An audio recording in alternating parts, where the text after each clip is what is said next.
Support comes from the Missouri Forest Products Association, committed to conservation and careful management of the state's forests to make them more resilient and better habitats for wildlife.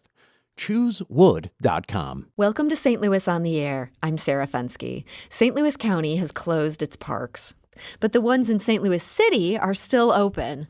And one thing is clear, if we want to keep them open, we need to find ways to spread out.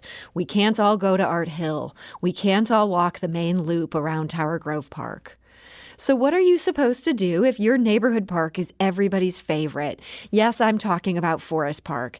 And my guest today has some ideas for that. Her name is Carolyn Mueller. Her new book is just out by Reedy Press. It's called Forest Park, A Walk Through History. And it presents not just 7 terrific walks around the park's trails, but many stories about little-known areas within its 1,300 acres. And here today to tell us about it is Carolyn Mueller. Carolyn, welcome to the show. Thanks for having me. Now, I understand you don't just love walking through Forest Park, you actually work inside of it. You're a zookeeper with the St. Louis Zoo. I do work there, and I've also made my home very near to the park for probably about the last 10 years. I'm also a runner and a cyclist, so I've spent lots and lots of hours in Forest Park. So you've really been researching this book for more than a decade, really. In some ways, yes. I've been exploring the park for a long time, but I was just kind of one of those runners who ran past the monuments and the memorials and the statues and maybe didn't really know who these people were or why these things were there. And so researching the book, I really had to dive in and kind of dig that information out. So in the time that you've actually been working on the book and not just enjoying the park the way all of us enjoy the park, how much research ended up going into this? Quite a bit. First, I had to kind of decide the routes that I wanted to include in the book. And as a runner who is also married to another Forest Park runner, we kind of did that together, decided which areas were kind of the prettiest to see and made the most sense for a walking tour, and also included things that people would want to see. And then from that point, I just kind of dove right in and read a lot, worked with Forest Park forever, and tried to get as much information as I could about the history of the park. Now, I understand that when you were working on this book, none of us had any idea that we were going to end up in this age of pandemic. And so obviously you didn't plan these walking tours for social distancing, but I can't help but wonder if they could be a resource for those of us who just always go to those tried and true spots, if this is maybe going to send us into some areas of the park that are a little bit lesser used. I think so, yes. You're correct. I had no idea when I started working on this book 2 years ago that this is the era in which it would be released. But I do agree that I think, yes, the book can guide you to other areas. Like you mentioned, there is an Art Hill walk, but I know that's a very popular gathering spot. But the book can lead you to some lesser traveled areas. I actually took my son and did the River Loop walk the other day, which is one of the walks included in the book, and it was very easy to social distance. There were parts of the trail where I was the only one. There's also a nature walk that goes through Kennedy Forest, and that, so far as I've seen, it's been a pretty empty-ish area to walk. There might see a couple people, but easy to stay 6 feet away. That's great to hear that even in the middle of all of this, that there are some areas that aren't completely overrun. I know that's been the concern with some other parks in town. There's just too many people going to them now. So you've got these 7 tours that you outline within your book, and you also have a nature walk in addition to that. I'm wondering, which of those 8 things would you recommend for somebody who's trying the hardest to avoid other people? I think trying the hardest to avoid other people, I think the nature walk, which is actually, so there's 7 historic walks plus the nature walk. I think the nature walk would probably be my favorite social distancing walk. It goes through Kennedy Forest. It's kind of a short little, almost 1.5 mile walk. And the trails in Kennedy Forest are usually fairly open, fairly clear. Like I said, the other one that I did the other day is the River Loop walk, which kind of goes back by Steinberg and the Prairie near Steinberg Skating Rink, the Victorian Footbridge by the Central West End, and that area was pretty open as well, that eastern end of the park. I think typically the western end and right in the middle where Art Hill and the Grand Basin are tend to be the more crowded spots. So let's talk a bit about that river loop. This is a 3.1 mile walk, which is perfect for somebody who wants to do a 5K. Yes. And so this begins at the Dennis and Judith Jones Visitor and Education Center. So how would people go about getting to that? I understand things are slightly different these days because you can't always drive in. But normally, is this something where you could just go to that spot and there's a parking lot there? There is a big parking lot there, yes. As far as I know, the Education Center is actually closed at the moment because of the closures in the city of St. Louis. But there is a very large parking lot across the street from the visitor center. So people can park there and be easily spaced out and kind of set off from there. And you walk people through, for people who get this book, it's called Forest Park, A Walk Through History. You walk people through how from there they can go to Lindell Field, from there to Cricket Drive. One of the highlights on this walk is something I had no idea even existed within Forest Park, and that is we apparently have a Spanish cannon in here. Yeah. Can you tell us how the heck did St. Louis end up with a Spanish cannon, apparently forged in 1783? Sure, yeah. So that was one of my favorite little tidbits that came out of the research for the book. The Spanish cannon is also known as the Examinador. That's its name, I guess. And as you said, it was forged in 1783. It was in the Spanish-American War, and it was actually gifted to St. Louis by the War Department in early 1900. And we didn't really have a place to put it, so they stuck it in the mounted horse police stables there in Forest Park. And finally, somebody found out it was hanging out in there, not really doing anything, and wrote an op-ed in the St. Louis Post-Dispatch written from the point of view and the voice of the cannon, just basically saying, like, what am I doing here, just hanging out with all these horses on this beautiful cannon? You know, I need a home. That sounds like the most amazing op-ed. And by amazing, I mean it could potentially be terrible. Yeah, it cracked me up. I just thought that was so funny. And they just, people read that and decided to do something about it. And so they made a little place for the cannon right there in Forest Park. And that was in 1901. So it's been in that spot since 1901. And you can actually see the cannon from the visitor center. It's one of the first spots that you can stop on the River Loop walk. And yeah, if you're standing in front of the visitor center, you can just kind of see the cannon right over there. And then one of the other spots as people continue on this walk that you've put together for them, the River Loop, 3.1 miles through Forest Park, is the Forest Park Hatchery. And again, this is something I feel like I knew Forest Park. Turns out I knew nothing about Forest Park. What is this hatchery? The hatchery, don't feel too bad because the hatchery was actually one that I didn't really know that much about either. It's kind of a little bit off the running trail and the cycling trail, so it's not something that I saw really closely in my own park exploration before working on this book. But yeah, the hatchery dates back to 1879, so it's been around for a little while. At one point in 1894, it actually stocked almost 900,000 carp, so it was a place where fish could hatch, basically, a hatchery. And why were we stocking so much carp? Was this that they were, I guess, going to other fishing ponds? Yeah, exactly, yeah. So they would hatch them there and then could put them in other ponds or places to fish to kind of stock those areas as well. Today, the hatchery is not quite as big as it was at that time, but there are still 5 remaining ponds, and the Missouri Department of Conservation actually uses them for educational purposes. So that's pretty cool. And it's actually a lovely area. There's a couple of kind of stone little cottages there that serve as the office and the living quarters for the manager. And they're really cute little cottages, and it's a very peaceful, nice area to walk around. I tell you, this Riverwalk, there's so much on it. One of these other areas that you highlight on this same walk is the Prairie Boardwalk. This just seems like a lovely spot. I guess bird watchers are already onto this. Yes, I love the Prairie Boardwalk. That's one of my favorite places in Forest Park, and it's very peaceful. Like I said, when I was there the other day, it was very easy to socially distance walking on the Prairie Boardwalk. And you're right, it's a great place to spot water birds and turtles and even maybe some owls or something like that if it's evening time. It's just a really peaceful walk. And then this same path, you also take people to this sculpture that I think some Forest Park users may know. That's the Joie de Vivre, that honors somebody whose sister had suffered from serious illness. And then there's also chess tables here. If people are, once this is all over and you want to sit down for a game of chess, that's also right in the middle of Forest Park.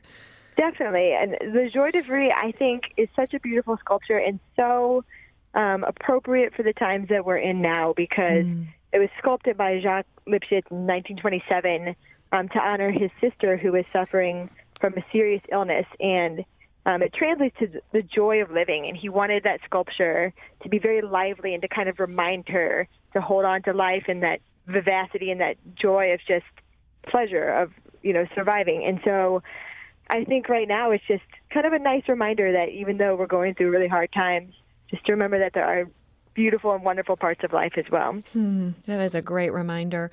We're talking to author Carolyn Mueller, and her new book, which is just out this month, is called Forest Park, A Walk Through History. It has 7 different historic walking trails that go through Forest Park. It also has a way to take a nature walk through Kennedy Forest. And we did ask our listeners in advance of this conversation for their thoughts of places that they like off the beaten path in Forest Park. They actually had some really good recommendations. Some of them more off the beaten path than others. Carolyn, you may be skeptical that some of these count as off the beaten path, but we wanted to share some of these. Sophie writes, while it's not off the beaten path, I really love the art museum. The dinosaurs behind the Science Museum are also really cool. Lisa Andrews Seligman writes, groves of pine where the walking path crosses at the back of the Muni upper lot. Do you know what she's referring to with that? I can kind of picture it, but yeah, I don't know if that's an official area that's mentioned in the book.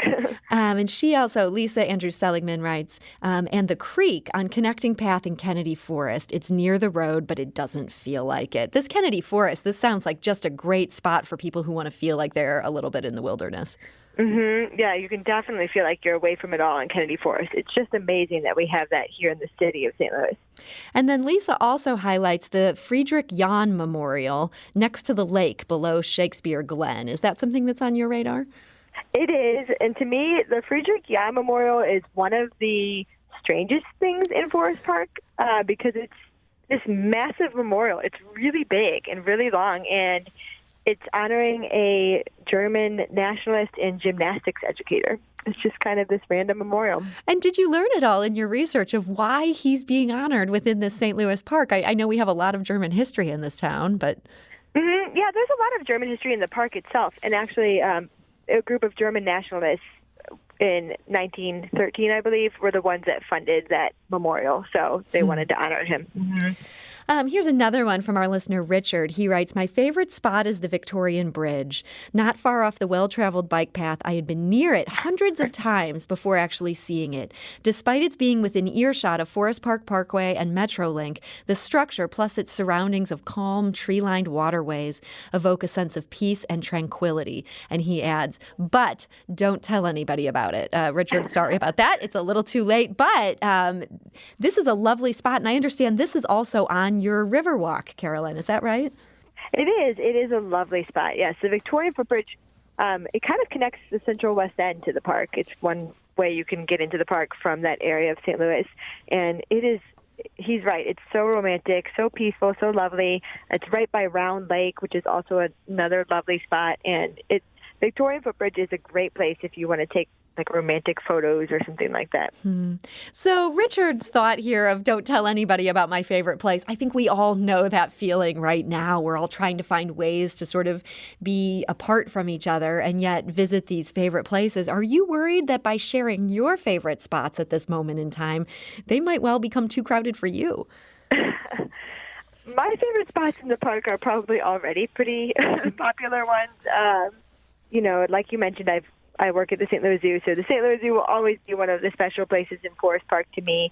But one of my other favorite spots is the bridge to Picnic Island, which is a very popular spot. That's that suspension bridge that runs kind of near the Grand Basin area, and that's always pretty crowded. I remember on my wedding day, I wanted to take photos there because I love it so much, and I think I had to wait in line. I was probably the third bride in line. Oh, my goodness. Yeah, that's a popular spot.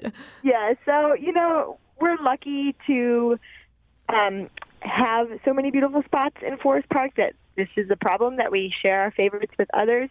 But one fun fact that everybody likes to mention is that Forest Park is actually bigger than Central Park in New York. So I think that's pretty cool that it is so large that you can find your little place there, your little niche to hang out, and it doesn't have to be overcrowded. Yeah, and if you go to one of these spots and you find there's a lot of people, maybe a lot of St. Louis on the Air listeners happen to be flocking there, you can always just keep walking. It seems like there's so many hidden little nooks and crannies that you've explored in this book. Mm-hmm, definitely. Yeah, you can get off the beaten path and kind of you can follow the routes that we mapped out in the book, but you can also kind of make your own route too and explore off of those paths as well and kind of check out a little trail through Kennedy Forest or a trail through the Successional Forest or something like that. I wonder, for those of you who work in the park, do you ever find yourself just taking it for granted, where you're like, oh, it's just another day at the office. Here I am driving through the most beautiful park in the world.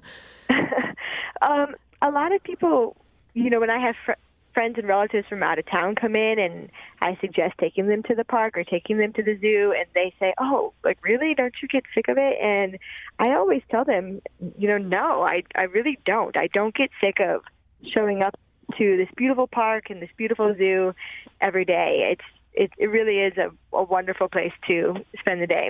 What's your favorite season for visiting?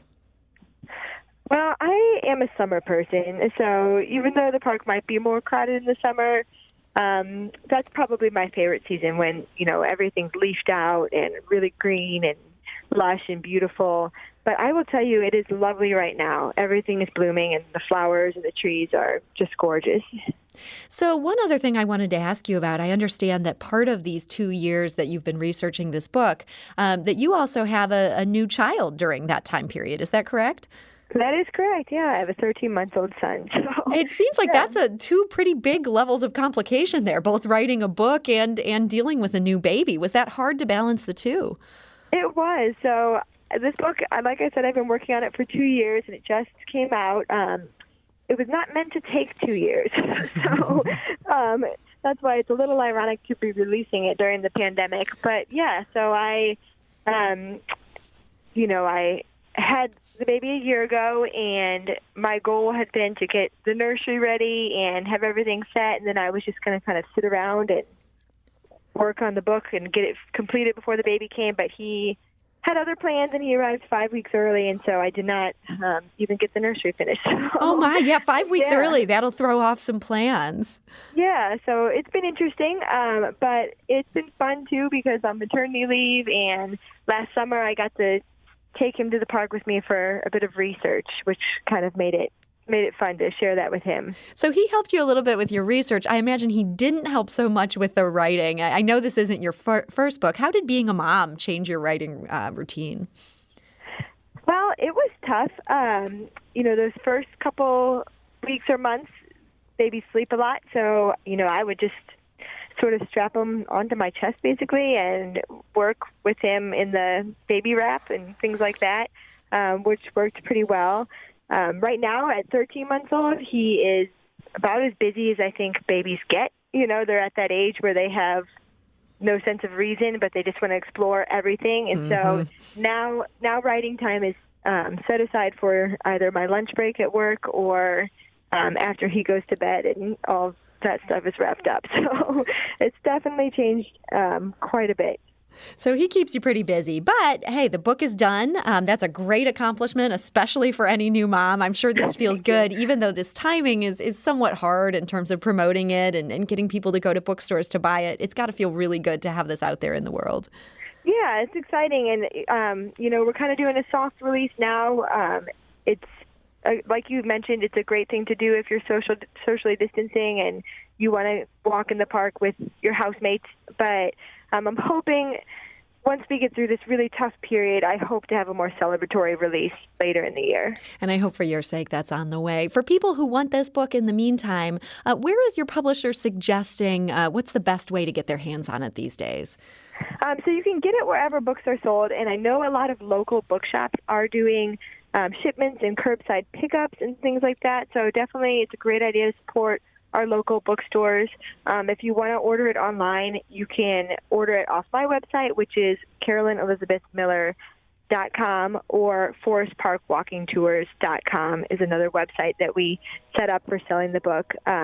So pretty much, wherever you can buy books, this one should be found. Okay, so that's ForestParkWalkingTours.com, and we'll make sure to get both of those websites on our website. So if people didn't catch that, they can go to stlpublicradio.org, and we'll have some links where people can order one of these books for themselves. So Carolyn Mueller, author of Forest Park, A Walk Through History, thank you so much for joining us today. Thank you so much for having me. This is St. Louis on the Air on St. Louis Public Radio, 90.7 KWMU.